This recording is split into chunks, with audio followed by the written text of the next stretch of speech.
My questions that I had is why do you think people are opposed to therapy? Okay. So I kind of feel that a lot of people are opposed to therapy because they're not ready to do some self-work.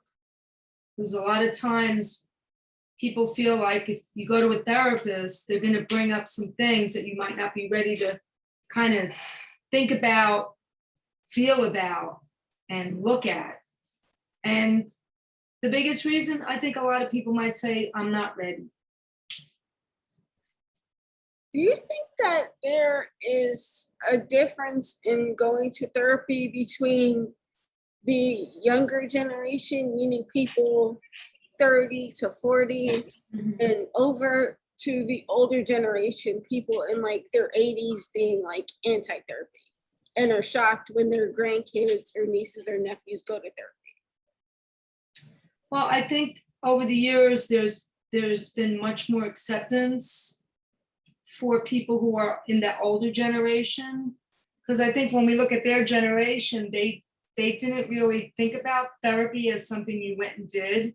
Because in their generation, you worked hard, you took care of your family, you took care of yourself. Your life wasn't about figuring out who you were.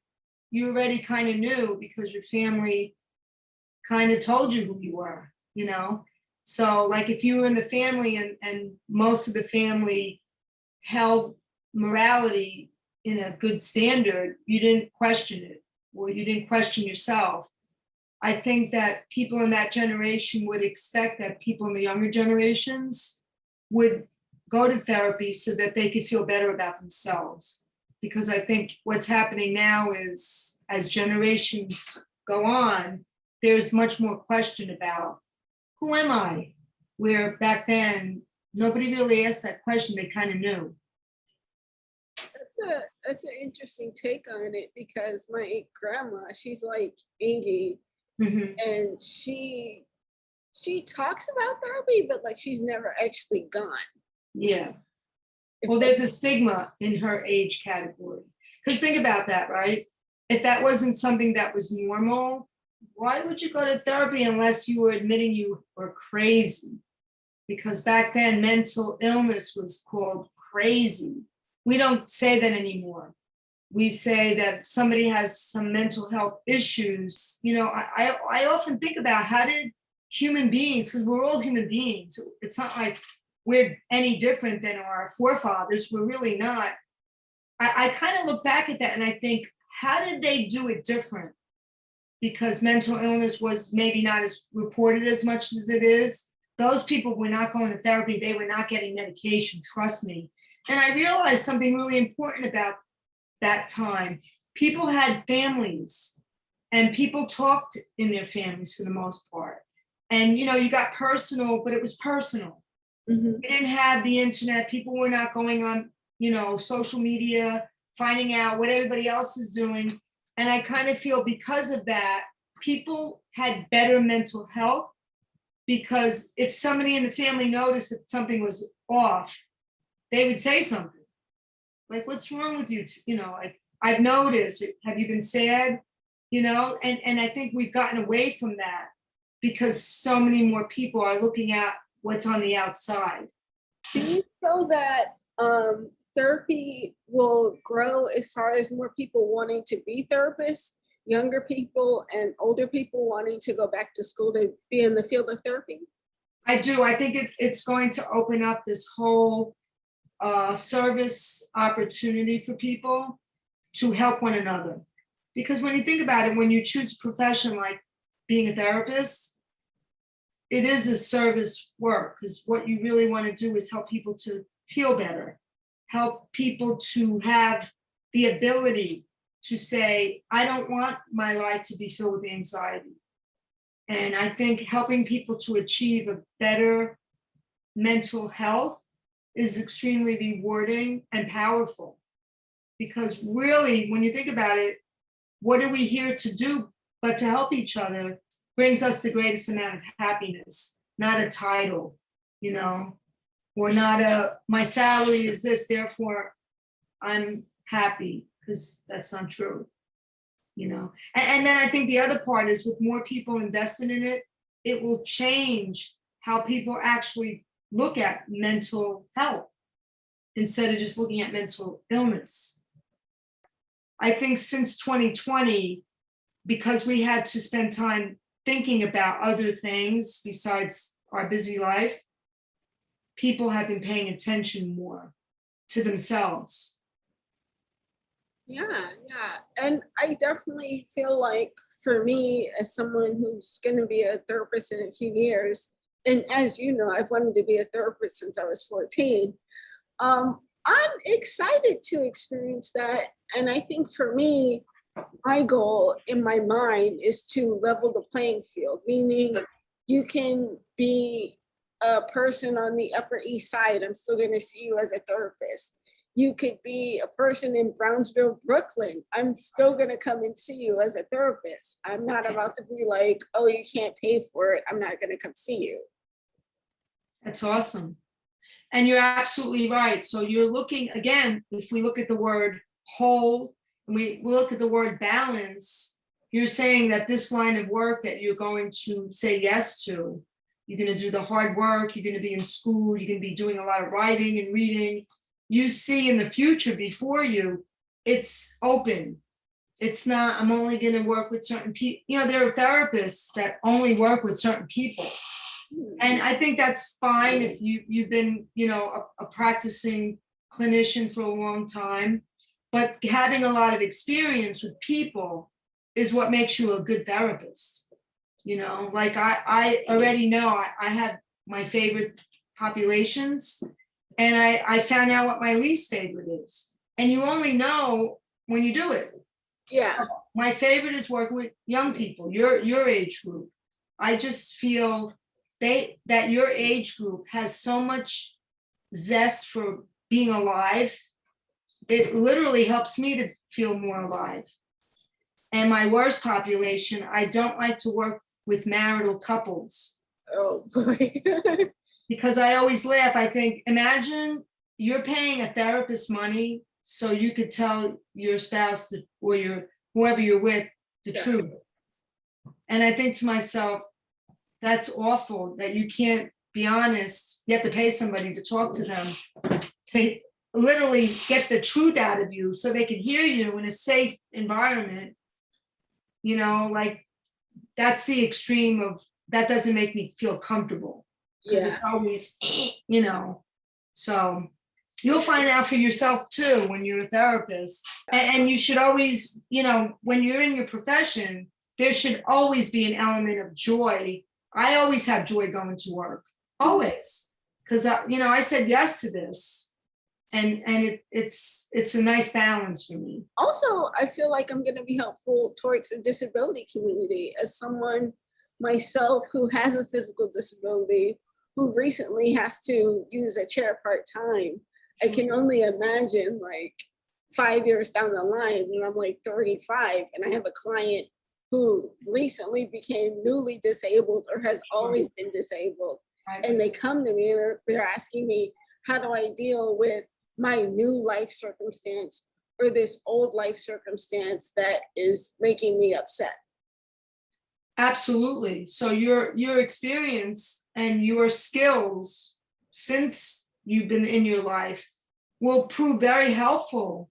And that person will be happy to have somebody to engage with who actually understands it, not just, you know, it's one thing to be empathetic or sympathetic. It's another thing to actually know what's real through experience. So I agree with that. I think certain people are becoming more aware of like therapy and how it affects your life and how it can improve your life and how it's not, you know, like a negative thing. Like personally, my twin brother, he's kind of anti-therapy. He had some like misconceptions about it.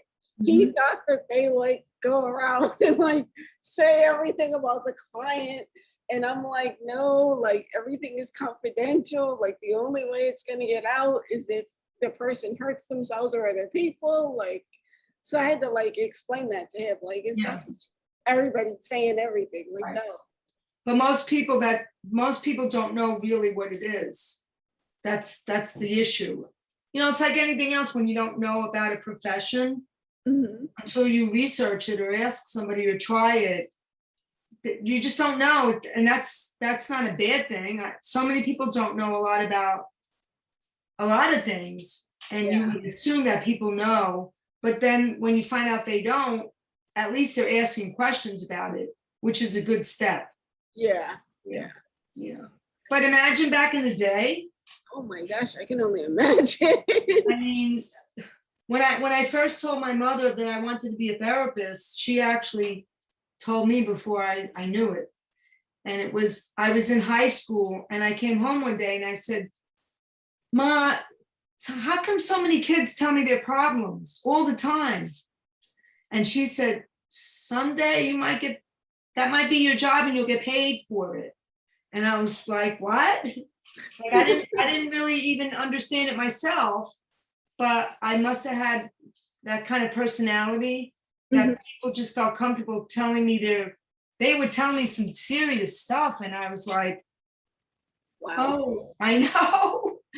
So there was something about, I mean, I was a little older than, I was probably around 14 because I Mhm. was already in high school, but it happened pretty often.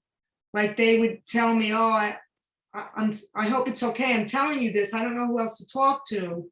Wow. And I know I could tell you. And it, you know, of course I kept it to myself. Yeah. Yeah, but I think what they really needed was for somebody to actually listen to them because nobody else would. Because that's such a big part of being a therapist. Mhm. You know, you learn that wonderful skill of deep listening, and then the whole idea of putting it together. How am I going to help this client based on what they're telling me, their story, because they have a narrative, and based on my own idea of what mental health is and all the skills that I've learned myself. Because it's such a, it really, the beautiful part about being a therapist, it's really about teaching. Do you feel like therapy that's depicted on TV and in movies is dramatized, or do you feel like there's certain aspects that are accurate and certain aspects that are false? Yes, I think both are true. I have seen some of it depicted in movies where it's, you know, like there's a movie called Analyze This. Hmm. And it's a movie, I think Robert De Niro's a therapist, and it gets into some of the heavier issues of therapy and how serious it could be. And then there are shows that minimize it, like it's kind of a only for like entitled people. You know, I think over the decades, it's had positive and it's had negative aspects. But the reality is most people who turn to therapy actually really need it. Mhm. And it doesn't mean that you're any less crazy than anybody else. Every person on the planet will experience stuff in their lives. Everybody Mhm. that will warrant maybe looking into having therapy. All of us. And it's just that's life, whether it's grief, whether it's, you know, a breakup, whether it's so many things. Therapy is, of course, you have to have intelligence, let's be honest. But Mhm. really, it's an occupation that's very much about the heart. And they will not teach you this in school. Mhm. It's something you will learn on your own. Mhm. And you will learn how to allow your heart to be involved in the process of the service work. Yeah. You know, even to the point, I'll even tell you to the point, when you're searching for work, you will also think about, can I see myself working for, say it's an organization, Mhm. can I see myself working it? Would I feel complimented in this place? Like you were saying before about maybe working with people who have disability. Mhm.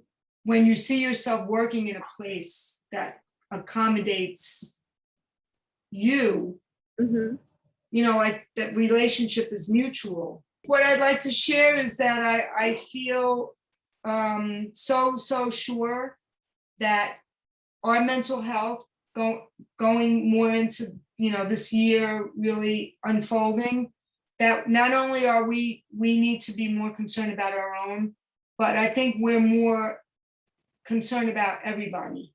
Like I'm really feeling, I'm seeing it for myself, that we really want to take care of one another. So we all have the same ability to support us all moving forward, no matter what happens. So I think I'm going to answer that question again. I think there's going to be a lot more counselors, therapists in the future. I think you are starting a trend, you don't even know it, but Yeah. that's going to be something that, oh yeah, I want to be a therapist, instead of, oh yeah, I want to work for the stock market, or however, you hear people are so ambitious about making money. We have to take care of humanity. I think there's going to be a lot of changes in how young people like yourself are going to have much more open hearts than previous generations who were attached to other things that really didn't make them happy after all. Yeah, I definitely agree. And I feel like since COVID, and well, we're still in COVID currently. Yes, I feel like this was like the way of seeing what was most important, like our mental health, yes, our time with our family and friends, enjoying the stuff that we like to do, and prioritizing that over superficial stuff, like how much money did I make this week? How big is my check? Like all this other nonsense that doesn't even count.